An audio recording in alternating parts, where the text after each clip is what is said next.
श्री राम जय राम जय जय राम। श्री राम जय राम जय जय राम। श्री राम जय राम जय जय राम। श्री राम जय राम जय जय राम। बोलिए सियावर रामचंद्र भगवान की जय। वृंदावन बिहारी लाल की जय। उमापति महादेव की जय। पवन सुत हनुमान की जय।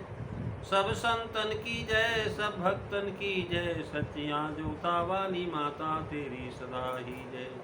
बोल सनातन धर्म की जय। सद्गुरुदेव महाराज की जय।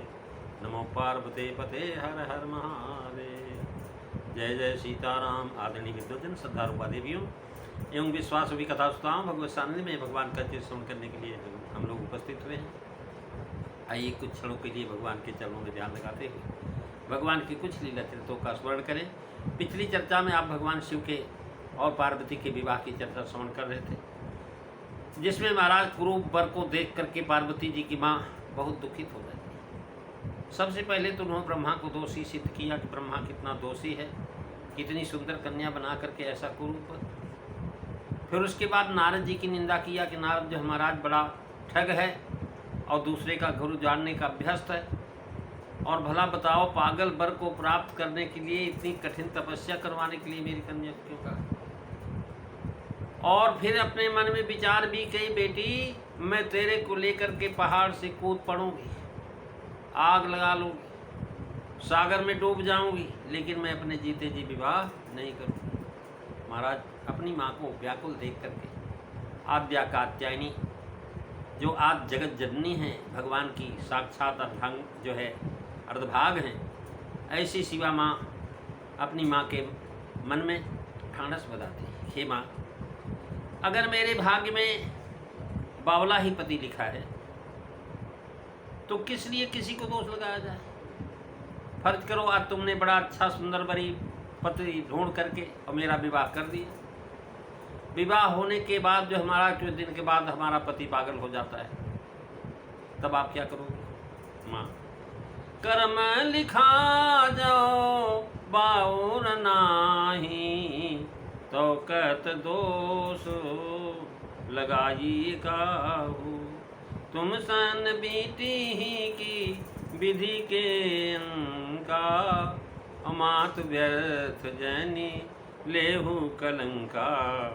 मंगल भवन अमंगल हारी, रवौ सुदशरथो अजीर बिहारी। श्री राम जय राम जय जय राम।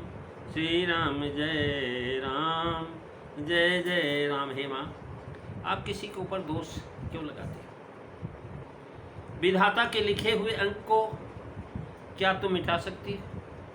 कोई मिटा नहीं सकता, अर्थात कदापि मिट नहीं सकता।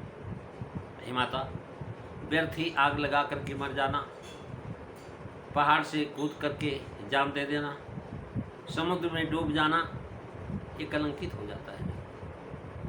आप व्यर्थ में कलंक क्यों लेना चाहती हैं। हे माँ,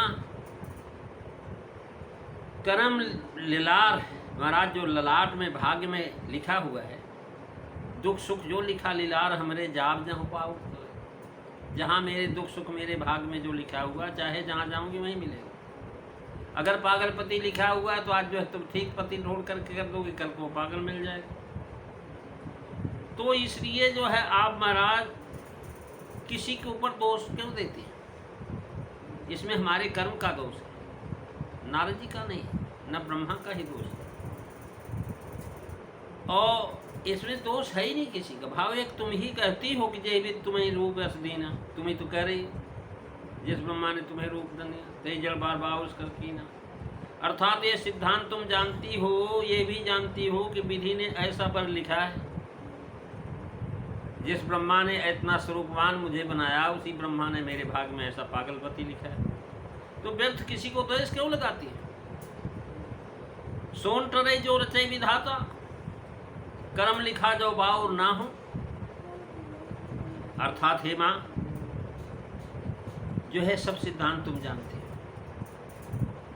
महाराज इस प्रकार से माता को नारद जी के पूर्व वचनों का स्मरण दिलाया कि माँ, नारद जी ने तो पहले ही बताया था और उन्होंने कह दिया कि उपाय हम भले बताएं, लेकिन कह मुनीश हिमवंत सुन, जो विधि लिखा लीला, देव दनुज नर नाग मुन, को न मेटन हार, मंगल भवन अमंगल हारी, दबऊ सुदरतो अजीर बिहारी।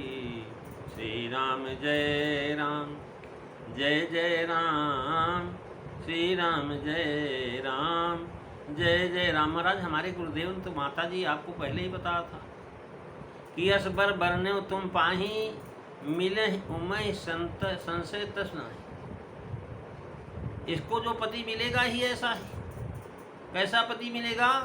जोगी जटिल काम मन, नगन अमंगल वेश, अस स्वामी यही कह मिली, परिहस्त यश रे, मंगल भवन अमंगल हारी, दबऊ सुदशरथु अजीर बिहारी। श्री राम जय राम, जय जय राम, श्री राम जय राम, जय जय राम। हे माता जी, हमारे गुरुदेव नारद मुनि का इसमें क्या दोष? क्यों नारद जी महाराज उनके गुरु की महाराज निंदा, गुरु के प्रति अब बात की बात सुनना अच्छा नहीं। उन्होंने कहा वो तो उन्होंने पहले ही बताया था कि विधाता का लिखा जो हमारे भाग्य में है वो बता दिया उन्होंने, तब इसमें उनका तो क्या दोष है? तुम उनके वचन तो भूल गई हो, तुम्हें याद नहीं? वही तो बताया था जब हमारी हस्तरेखा देखे थे तुम श्री साहब ने, तुमने ही ले जा करके उनके चरणों में मेरा बत्ता टिकवाया और हस्तरेखा की उनके जो भाग्य के बारे में पूछा तो उन्होंने बताया और जो लिखा था वही बताया। तो इसमें आपको उनका क्या दोष है? तुम उनकी बात को भूल गई हो, वही हम याद दिला रहे हैं। वे तो पहले ही कह चुके हैं, फरी हस्तरेख 8 विधि के अंक ऐसे ही पड़े हैं। नारद का सिद्धांत है कि विधि के अंक नहीं मिल सकते, कर्म लिखा जो 52 नाम, अर्थात विधाता ने हमारे भाग्य में ऐसा ही पति लिखा है। पागल। और यह कह करके अब कहती हैं कि तुमसन मिटे की विधि के अंक का, अर्थात तुम्हारे मिटाए विधि का अंक तो मिट नहीं सकता।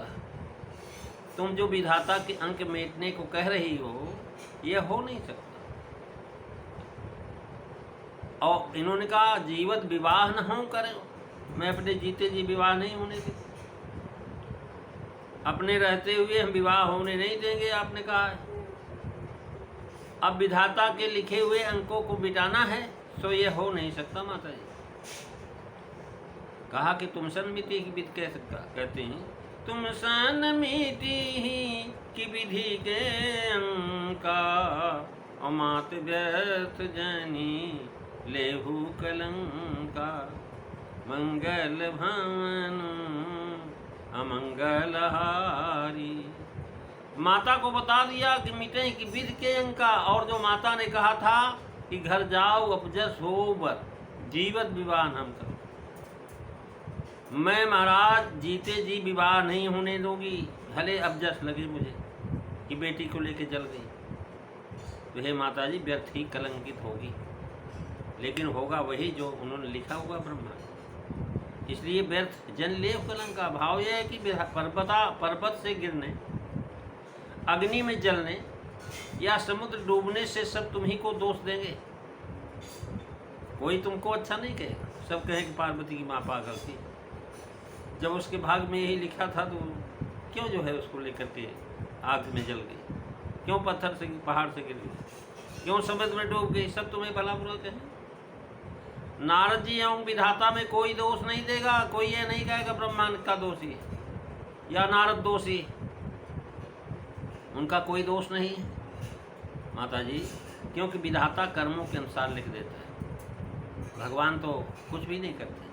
कठिन कर्म गति जान विधाता, जो शुभ शुभ सकल फल दाता, महाराज ब्रह्मा भी क्या करे, कठिन कर्म की गति है, जैसी कर्म की गति है वैसा ही उसको करना पड़ता है। अब उसे कोई दोषी कहे चाहे गुणवान कहे, हमारे कर्मों के अनुसार उसने हमारा पति लिख दिया। अब विधाता का दोष नहीं है, और नारद जी ने जो लिखा हुआ था विधाता ने सुना दिया। तो ये बताओ कि जो है जब नारद जी ने वही सुनाया जो ब्रह्मांड लिखा था, जैसा होना था वह बताया हमारे गुरुदेव ने, अतः नारद जी का भी दोष नहीं। जब अपने ही कर्मों का दोष है तब महाराज उनको बुरा कहने से तुमको कोई अच्छा नहीं कहेगा। माता जी व्यर्थ से भाव ये जनाया कि व्यर्थ तो होना ही है, पर भी यही मिलना है, हाय हाय करने पर भी कुछ नहीं हो सकता, लोग तुमको ही कलंक लगाएंगे, बहुत रो पीट करके कर ही क्या करोगे, क्यों विधाता के लिखे हुए लेख को तुम मिटा नहीं सकते। प्रेमी सज्जनों, आज बस इतना ही। अगली चर्चा आप अगले दिन श्रवण करेंगे। अगली चर्चा दोहा नंबर 97 का छंद है, और उसकी चर्चा आप अगली कथा में श्रवण करेंगे। भगवान शिव का विवाह बड़ा विशिष्ट है, और श्रद्धा विश्वास का एकीकरण है। श्रद्धा विश्वास का जब एकीकरण होता है तभी राम भक्ति प्रकट होती है। प्रेमी सज्जनों, ये सब चर्चाएँ आप अगली कथाएं में सुनेंगे। आज बस इतना ही। श्री राम जय राम, जय जय राम, श्री राम जय राम, जय जय राम, श्री राम जय राम, जय जय राम। बोलिए सियावर रामचंद्र भगवान की जय, जय जय सीताराम सभी को।